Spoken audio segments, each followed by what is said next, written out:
Hey everybody, it's Master Galengeist here, bringing you my review of the anime Dragon Pilot Hisone and Masotan. And I thought this anime was okay. I don't have any really big problems with it. I think it's a very well executed, very well animated anime. It's just, it didn't really bring me in at all character-wise or anything that was going on. The premise is sound enough, but just when I was watching it, I'm like, okay, I didn't feel anything before watching it or anything really after watching it. I don't think it's a horrible thing. I don't think it's the best thing, but that's more to my subjective kind of views. It's like I didn't really feel anything for it, except that the animation was really interesting quality because it shifts with being this kind of not necessarily rough around the edges, but I love how they're able to do the facial expressions and everything. You see it mostly when they're trying to express something or being just like dramatic to certain effects. Like Amakasu is trying to talk about like her feelings or whatnot or towards Masotan or what's going on around her, and she just has these strange expressions on her face and they work very well. And it's a different kind of animation style. I'm like, oh, I wouldn't mind seeing this kind of style in any other kind of anime stories that I'd see later. But the main issue for me was that I really didn't really connect that much to the characters. I don't know exactly what it was because all of them are done pretty well. They all have their own arcs. We've got Amakasu, who is brought in to be a D pilot, and dragons exist in this world, but they're called like organic transforming flyers, meaning that we don't normally see them in their dragon forms. They're usually, like in the olden times, like banners or whatnot. Nowadays, aircraft.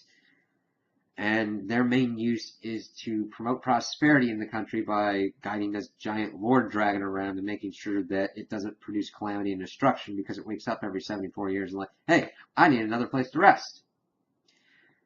So that's the basic premise.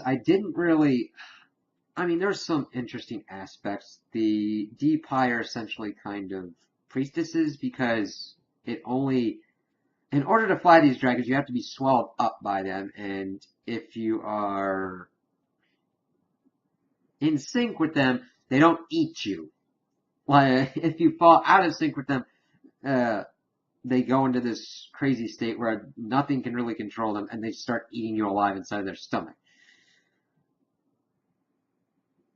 It's strange because all that stuff sounds pretty cool, and I wanted more stuff to be done with that premise, but they focused more on the characters, which I don't have a problem with. It's just none of them kind of pulled me in.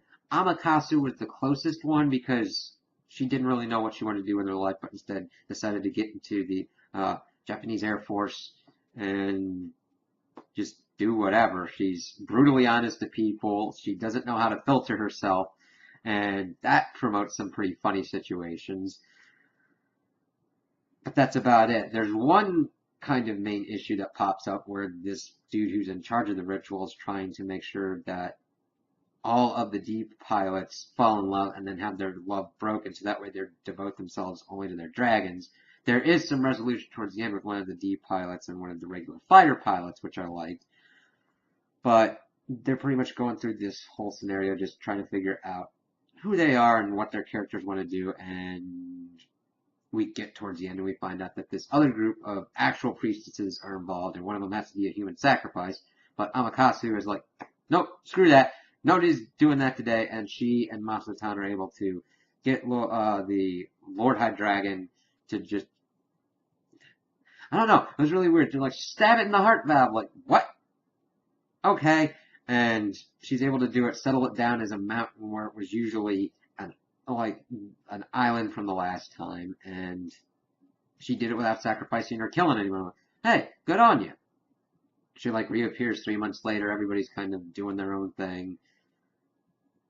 I liked that kind of ending, but again, I just didn't really care much about the characters, and it wasn't anything that was done within the anime. I just find that certain times you find shows or animes or any kind of piece of literature, and it can be this great work or whatnot, or have all these great attributes, and you just don't connect to it. And you're like, well, that's not on me, that's not on the thing.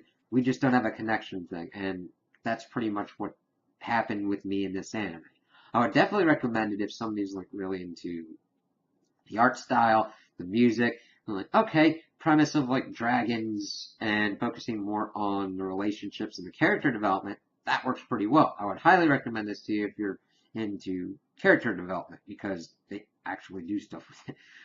Now, granted, it's only 12 episodes, so you're not going to get a lot of depth, but you definitely get fuller, more realized characters than you usually do in certain anime. So, let's see. You get that, you get a pretty cool premise. There's some, not really much action. This isn't a very action focused one.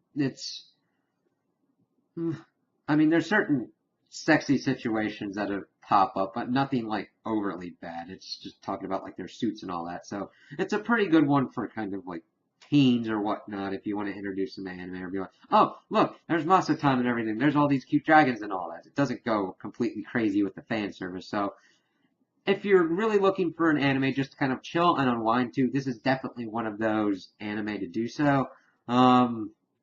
Or to kind of like get somebody into anime. Now, granted, if you really want to get somebody into anime, there's other ones that I would recommend. But if you don't want to bog someone down with like lore and trying to figure out kind of what their style is, this is just a kind of like middle of the road fantasy meets slice of life kind of thing to kind of chill out to. So those are my opinions on the anime. Tell me what you guys think in the comments below. If you liked it, if you didn't like it, if you agree with me, if you disagree with me. Also like and subscribe, and I hope you have a good day.